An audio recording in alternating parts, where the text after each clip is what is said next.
یاست د ناول هوم چینل ګرانو اوریدونکو. په دې هیله چې رک روغ او د صحت په جامو کې به پټ یاست. ګرانو نن به درته د اور او مینې ناول اومه برخه وړاندې کړم، په دې هیله چې تر پایه مې ملتیا وکړئ. په تیره برخه کې مو واورېدل چې بریالی د اردو ته د تګ په نیت له کوره ووت. شمشاد بریالی په ښار کې د کابل په لور رخصت کړ. ښې ډېرې اوښکې یې تویې کړې خو بریالي ونه لیده. په شمشاد ښار خولې لګولې، ځمکې ځای نه ورکاوه. اسمان هم ورته ظالم ښکارېده چې د ده تر سیوري لاندې بریالی ورور له مجبوریته اړ شو چې ملي اردو ته لاړ شي. همداسې خفا د کور په لور پیاده روان شو. سوله یې ور په زړه شوه، زړه نازړه یې هغې ته زنګ وواهه. ډارېده چې که د سولې پلار فتح خان په کور کې وي نو هغې ته مزاحمت کیږي، خو بیا یې هم زړه صبر ونه کړ او زنګ یې ورته وواهه. سوله یې د پلار په څنګ کې وه، تلیفون یې ژر بې غږه کړ. پلار ته یې وویل ټولګیوالې برېښنا مې زنګ وهلی. خپلې کوټې ته لاړه، له کړکۍ یې د خپل کور ټول غړي وڅارل. بیا یې د شمشاد شمېرې ته زنګ وواهه. سلام او ستړي مشې سره وکړه. سوله د شمشاد له خبرو پوهه شوه چې کومه خبره شته دی. د خفګان پوښتنه یې ترې وکړه. شمشاد ژړغونی غوندې شو. بیا یې وویل زما سولې ډېر خفه یم، بیخي ډېر ځان نشم کنټرول کولی. بریالی لالا مې لاړه ملي اردو ته، خو ته چاته مه وایه دا خبره ډېره نشي. خوله یې په زوره خلاصه کړه. زړه نازړه یې وویل سولې 20 ورځې د کانکور ازموینې ته پاتې دي. ته له کوم پوهنځي سره مینه لرې؟ هغې وویل ته یې ووایه. خو شمشاد ټینګار کوه چې نه سولې اول یې ته ووایه. سولې په خندا وویل زه خو د اقتصاد پوهنځي سره مینه لرم، غواړم هغه پوهنځی ووایم، خو ته یې هم زما لپاره انتخاب کړه. که خدای کول دواړه به یو ځای په یوه ټولګي کې واوسو. شمشاد ویل نه سولې، زه اقتصاد پوهنځی نه وایم، نه مې خوښیږي. غواړم زه د بغلان پوهنتون پښتو ادبیات ووایم. زما انتخاب همدا دی. لومړی همدا ټاکم او تا هم مجبوروم چې ته یې هم وټاکې. 10 دقیقې شمشاد او سولې په دې خبرې وکړې. سولې ټینګار کوه چې د کابل پوهنتون اقتصاد پوهنځی یې خوښ دی او باید شمشاد هم هغه وټاکي. او شمشاد بیا ویل چې د بغلان پوهنتون پښتو ادبیات یې خوښ دي، سوله هم باید دلته پوهنتون ووایي. سولې نه منله او خبره یې دا وه چې پوهنتون په خپله خوښه وایي. سولې شمشاد ته وویل شمشاد جانه ډېر مشله کېږه، زه کابل کې پوهنتون وایم، بغلان مې هېڅ نه دی خوښ. شمشاد په غوسه ورته وویل سولې ستا دا خبرې په دې معنا چې ته ما سره مینه نه لرې او زما په خوښه پوهنتون نه انتخابوي. د شمشاد له دې خبرې وروسته سولې په زوره وخندل. خندا یې نه وه خلاصه. شمشاد ورته وویل خانده خانده متل مې اورېدلی و خو لیدلی مې نه و چې په چا غم په چا ښادي په چا کراري. سوله غلې شوه. تر لږې چوپتیا وروسته یې ورته وویل ای شمشاده زه در سره ټوکې کوم، خوښیږي مې چې تا ډېر وځوروم، ستا غوسه هم عجیبه ده او زه بیخي بل ډول یم. اوس دې ته ګوره چې ستا له غوسې هم خوند اخلم. بیا یې وویل شمشاده زوروره زما لومړنی د خوښې پوهنتون کابل او پوهنځی اقتصاد دی، خو ستا لپاره د بغلان پوهنتون د ادبیاتو پوهنځی پښتو ټاکم. شمشاد وخندل او ویل هغه متل لکه چې رښتیا دی. سولې ورته ژر ویل کوم متل؟ شمشاد وویل بیر دې ویلو ته مې پرېږده. زریالي لالا به مې هر وخت ویل چې یار د یار لپاره خوري د غویي غوښې، او توریالي لالا به مې دا ټپه هر وخت ویله، یار مې هندو زه مسلمان یم، د یار لپاره د رمسال جارو کومه. سولې وخندل، بیا یې وویل شمشاد جانه ښکلوم دې، لار مې راغی بل وخت غږیږو، مینه در سره لرم. 15 ورځې نورې هم تېرې شوې په شمشاد او سولې د هجر 15 ورځې 15 کاله تېر شول.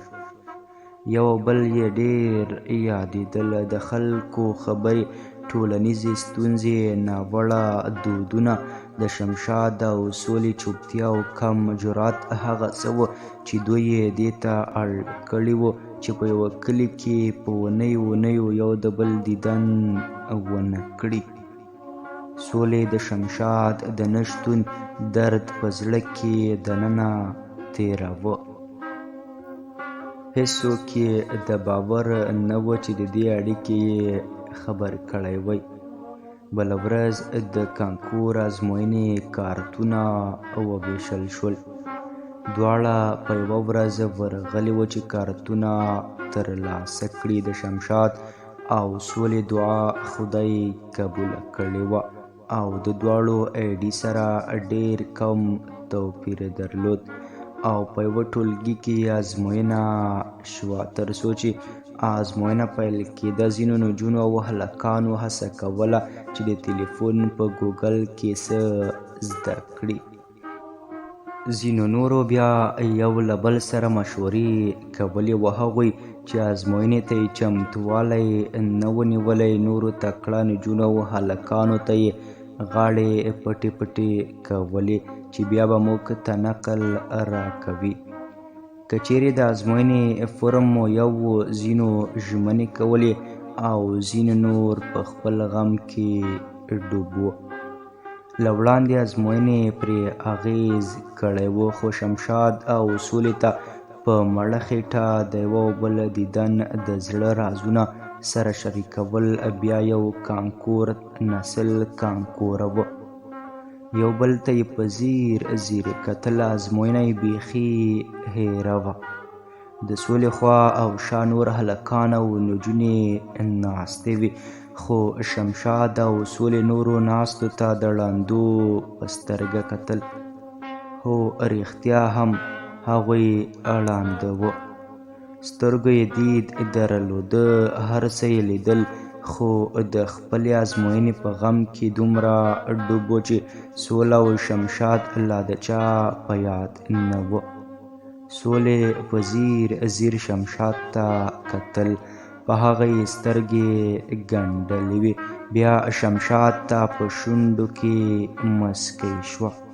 ورو یې ورته وویل ای شمشاده لږ راوړاندې شه. شمشاد اخوا دیخوا وکتل. په ټولګي کې ټول هلکان او نجونې یې وڅارلې. هر څوک په خپل غم کې ډوب و. ورو ور روان شو. سولې ته مخامخ ودرېده. وخندل. بیا یې د سولې په سترګو کې خپلې سترګې ورخښې کړې. په خندا یې ورته وویل سولې که دې د بغلان پوهنتون انتخاب نه کړ درنه خفه کېږم.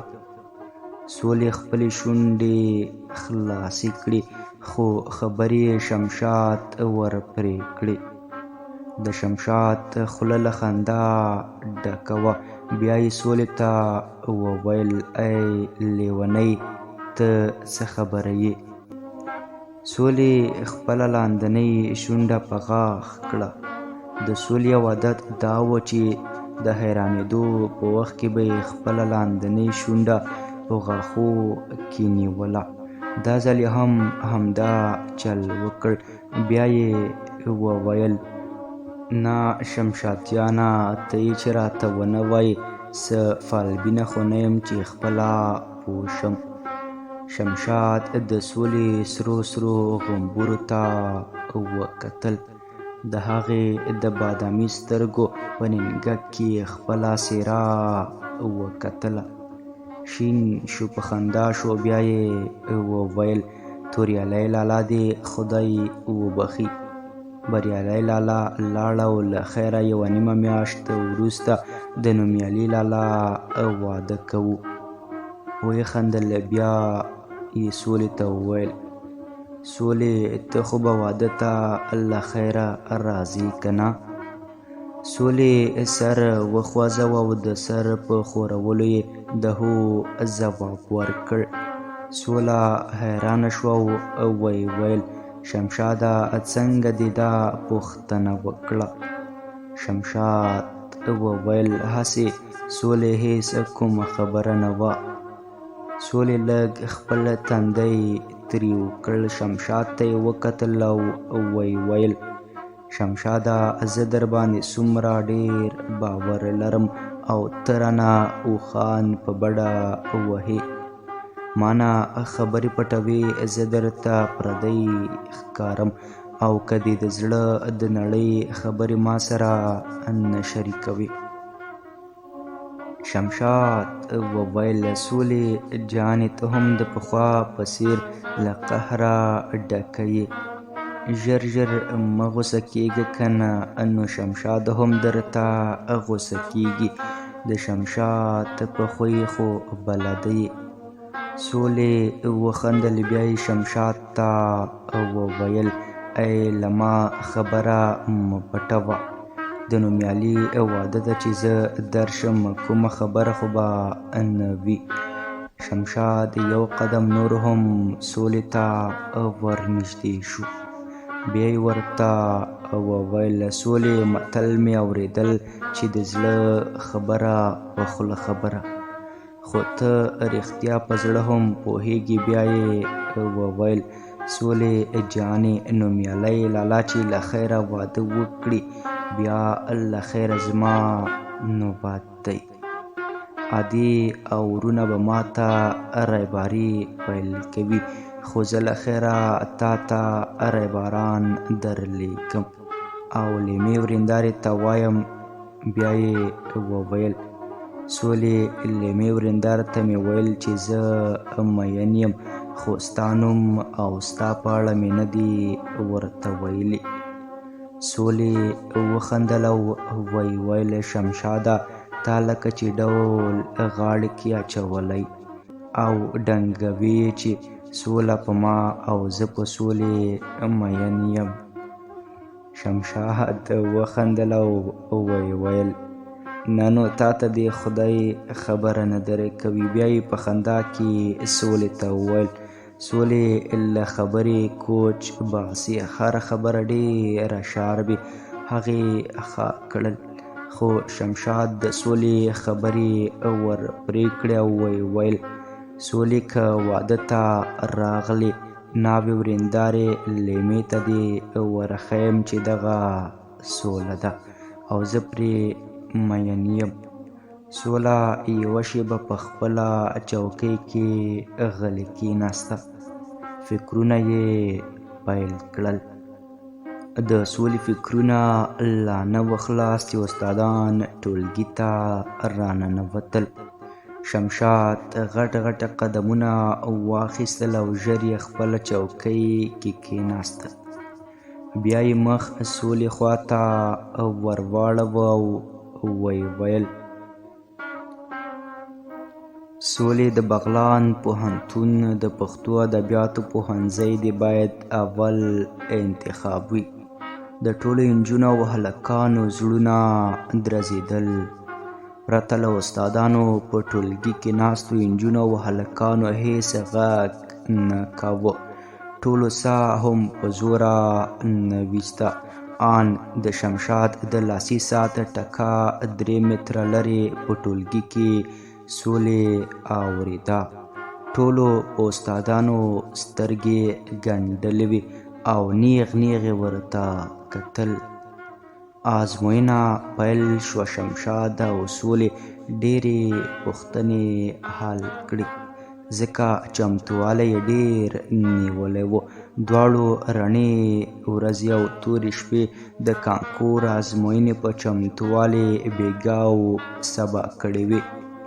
د پوښتنو تر حل وروسته شمشاد د سولې ته وکتل او سترګک یې ورته وکړ چې د بغلان پوهنتون پښتو ادبیات یې انتخاب کړي. سولې د شمشاد په زړه همداسې وکړل او خپلې پارچې یې استادانو ته وسپارلې. سوله د پوهنتون په انګړ کې خوشحاله ولاړه وه ځکه پوښتنې یې ډېرې حل کړې وې. پام یې شو چې شمشاد هم له 2مه پوړه راکوز شو. یو خوا او بل خوا یې کتل. سوله یې مخې ته ورغله او پوښتنه یې ترې وکړه. شمشاد وویل: ازموینه ډېره ښه وه، ډاډه یم چې ازموینه کې به بریالی کېږم. بیا یې سولې ته وکتل. هغې ورته په کړاس وخندل او ویې ویل: شمشاده، ته چې ډاډه یې نو زما هم ډاډ شته چې کانکور ازموینه کې به د بغلان پوهنتون پښتو ادبیاتو ته بریالی کېږم. شمشاد چې د سولې یوازینی مین و په خندا یې ورته وویل: ښه، کانکور ازموینه کې بریالی کېږم، خو چې زه به ستا په رهبرۍ کې هم کامیاب شم او که نه. سولې په خندا او حیرانتیا ورته وویل: کاش شمشاده چې د هر چا ارمانونه په دې دنیا پوره کېدی شوی. بیا یې کړل: زما او ستا په څېر ډېر کسان شته چې خپلې هیلې یا په سیند لاهو کړي او یا یې په خپل زړه کې دننه ګور ته وړي دي. دواړو ورو ورو قدم وهل پیل کړل. شمشاد سولې ته په ځیر ځیر کتل، هېڅ یې نه ویل. سولې بیا شمشاد ته وکتل او ویې ویل: شمشاده، زما او ستا ژوند د بړبکۍ په څېر دی. ښایي هیلې مو بړبکۍ ووژني. اسمان ته یې وکتل چې د پسرلي د راتګ چمتووالی یې نیوه. ونو خپل پوستکي تازه کول خو پنډکۍ یې لا ولاړه وه. سوله شمشاد ته موسکی شوه او ویې ویل: لکه څنګه چې تر ژمي وروسته پسرلی راځي، لکه د هرې ناکامۍ تر شا چې بریالیتوب شته، نو همداسې پوه شه چې زما او ستا د مینې تر شا هم یو ځایوالی شته دی. شمشاد په خندا شو او ویې ویل: سولې، تا لا ادبیات نه دي پیل کړي، هره خبره دې له خیال ډکه او احساسات راپاروي. بیا یې په کړاس خندا سولې ته وویل: هی هی، مینه مو ډیوې ته ورته ده چې په اوسني وخت کې زما او ستا د مینې ډیوه هر څوک په خپله غمازۍ مړه کولی شي. ډېره پرې ډاډه مه اوسه. شمشاد او سوله پلی له پلخمري ښار په لورې روان شول. دواړه د پلخمري له چاپېریال سره هم دومره ډېر بلد نه وه. سولې شمشاد ته ویل: شمشاده، د بغلان پوهنتون خو مې انتخاب کړ، خو لا هم زړه نازړه یم له اندېښنو به مړه شم. بیا یې وویل زه خیر دی پوهنتون تا را باندې تحمیل کړ وبه یې زغمم. شمشاد سړک په ښي اړخ او سوله د سړک په کیڼ اړخ روان و. یو بل ته یې ډېر نه کتل خو خبرې سره ګرمې روانې وې. فکر به دې کاوه چې سولې او شمشاد هیڅ یو د بل خبرې نه دي اورېدلې او لا هم د پرمختګ په دې حد کې چې له هر چا سره تلیفون شته دی دوی بې تلیفونه دي. شمشاد سر ښکته اچولی و. سولې ته یې وویل ته نو ولې زړه نازړه یې؟ څو قدمه یې نور هم واخیستل. ویې خندل. سولې هېڅ نه ویل. ښار ته نږدې شول. سولې د موټرو د هارنونو غږونه واورېدل. شمشاد ته یې وویل دغه دی. په خبرو خبرو تر ښاره راورسېدو. بیا غلی شوه. څو قدمه یې چې واخیستل شمشاد ته یې په ځیر ځیر وکتل. هغه ودرېده. ور نږدې شو او ویې ویل شمشاده د مرکزي بغلان پل خمري لار نه امنه ده.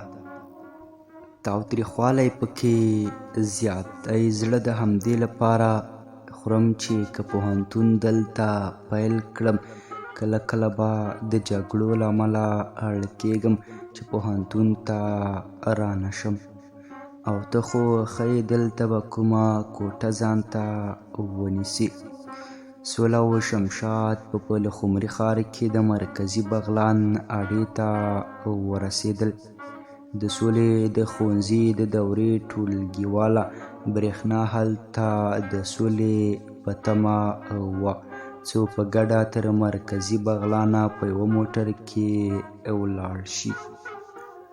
برېښنا ښار کې هره خواته کتل. شمشاد یې ولیده چې له سولې سره څنګ په څنګ را روان دی. هغوی اډې ته راورسېدل خو برېښنا د ولاړه سراچه ډوله موټر تر څنګ ځان غلی کړ. غږ یې ونه کړ چې شمشاد او سولې ته به مزاحمت وشي. د هغې په زړه کې شک و چې دا دواړه سره اړیکه لري خو دا شک یې په یقین لا نه و بدل شوی. شمشاد برېښنا ولیده. سولې ته یې ورو ویل زما او ستا ترمنځ غمازه برېښنا هغه ده. دواړه یې خواته ور روان شول. سوله او برېښنا دواړه ودرېدې. شمشاد موټر ته لاس وخوځاوه. د کورولا ډوله موټر د شا په سیټ کې سوله او برېښنا له یوې بلې مېرمنې سره کېناستې. شمشاد د موټر مخکې سیټ کې کېناست. موټر چلوونکی دري ژبی و. شمشاد ترې په پښتو کې څو پوښتنې وکړې. هغه سر وخوځاوه او ویې ویل بیا در پښتو نمیفهمم دري گپ بزن.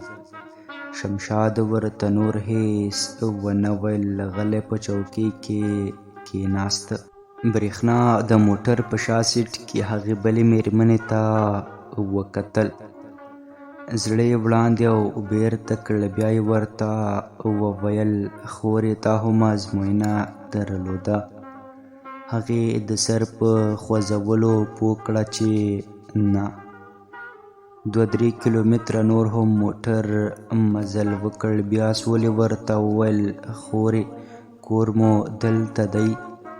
خو هغې ځواب ورکړ چې په پښتو ژبه نه پوهېږي او تازه له بامیانو ولایت بغلان ته راغلی.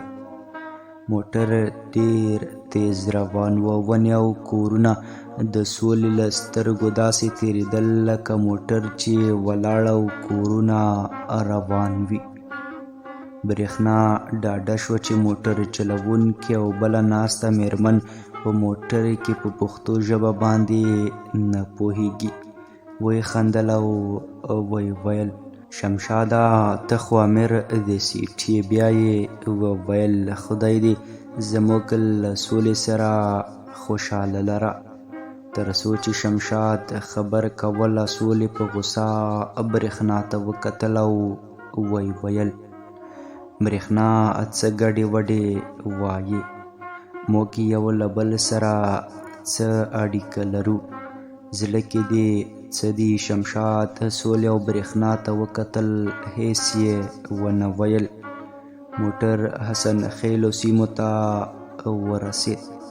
د سولې سترګو شپول وواهه، تندی یې تریو نیولی و. برېښنا ورو ورو خندل، خو سولې ورته وویل برېښنا له تا مې دا تمه نه درلوده، بیخي په موږ بدګمانه شوي یې. شمشاد د موټر د شا په ساروونکي ښیښه کې سولې ته وکتل، که څه هم زړه یې دربېده، خو په موسکۍ ټنډه یې وویل ای لیونۍ، برېښنا خو ټوکې کوي، مسخرې کوي، مه غوسه کېږه. برېښنا بیا وخندل او ویل شمشاده سوله د لوس لاین په څېر د ژر شارټ کېږي. فابریکې ښار ته په را رسېدو سره سولې بیا برېښنا ته وکتل او ویل برېښنا خورې دا خبرې دې له تا سره وي. بیا یې غوږ ور نږدې کړ او ویل زه له شمشاد سره مینه لرم، کوښښ مې ډېر وکړ خو ونه شو، هسې راته ګران دی او مینه مې ورځ په ورځ ورسره زیاتېږي. درې واړه په ټوکو ټوکو تر خپل کلي لاړل. شمشاد خپل کور ته په رسېدو ډېر خوشحاله و. مور یې ملالۍ له ډېرې خوشحالۍ غېږ کې کلک ونیوه او د شمشاد له سترګو د خوښۍ اوښکې روانې وې. هسې هم شمشاد پرته له پوهنیزې خوشحالۍ بله خوشحالي نه درلوده او د خپلې بېوسۍ د غم سربیره د زریالي او توریالي د مړینې غم یې د زړه مراندې وژلې وې. شمشاد یې بورې مور ملالۍ ته ډاډ ورکړ چې پوښتنې یې ډېرې ځواب کړي او انشاءالله د خپلې خوښې پوهنځي ته به بریالی کیږي. 4 ورځې تېرې شوې. شمشاد خپل لالا بریالي سره اړیکه وکړه او هغه یې هم ډاډه کړ چې د کانکور په ازموینه کې پوښتنې ډېرې ځواب کړي او په جګو سترګو به یې د خوښې پوهنځي ته بریالی شي. بیا د غره په لور روان شو. له کلي بره یې د چکسای للمه لکه مغروره پیغله په ټولې بې پروایۍ پرته وه. ښي اړخ ته یې صنعتي بغلان، مخامخ ترې مرکزي بغلان او کیڼ اړخ ته یې د مرکزي بغلان زوړ ښار او ډېری کلي ترې ښکارېدل. ونو پونډک کړی و خو غوړېدلي لا نه و. ان لرې سیمې او کلي هم له مورچل ښکارېدل. شمشاد خپل سر په زنګون کېښود. څو شېبې له ځانه سره فکرونه وکړل. د میږو د رمو غږ یې تر غوږ شو. په خپل ځای کې ودرېد او میږو ته یې وکتل. شپونکی مخ په یوې غټې تیږې روان و. له رمې یو څه لرې لاړ او هلته په یوه غټه تیږه کېناسته. د چکسای للمو ته یې وکتل. د واسکټ له جیبه یې شپېلۍ راوویسته. څو سوي سوي نغمې یې پکې تاو راتاو کړې. د شپونکي د شپېلۍ غږ د شمشاد په زړه لکه ملهم لګېده. ورو ورو یې سندرې پیل کړې. په همدې شپه باران ورېدلی و. ځینو للمو کې د سیلابونو خوړونه ښکارېدل. دا سندره یې زمزمه کوله. د ګرد چاپېره په غرونو راغلل سیلابونه یاره ګلۍ وریږي او مزه دلته شپه وکړه پاتې شه باران دی. شمشاد مورچل ته د دې لپاره ختلی و څو روحاً ارامه شي، خو چوپان د شپېلۍ په وهلو او د سندرو په ویلو سره نور هم د شمشاد په ټپونو مالګې وشیندلې. خپل جیب ته یې لاس تیر کړ، تلیفون یې راوویسته او د سولې شمېره یې زړه نازړه ډایله کړه. سولې د شمشاد تلیفون اوکې کړ او ویل د ناول هوم چینل ګرانو اوریدونکو، د اور او مینې ناول اوومه برخه همدومره وه. تر بیا او بلې برخې تاسې په پاک او مهربان رب سپارم.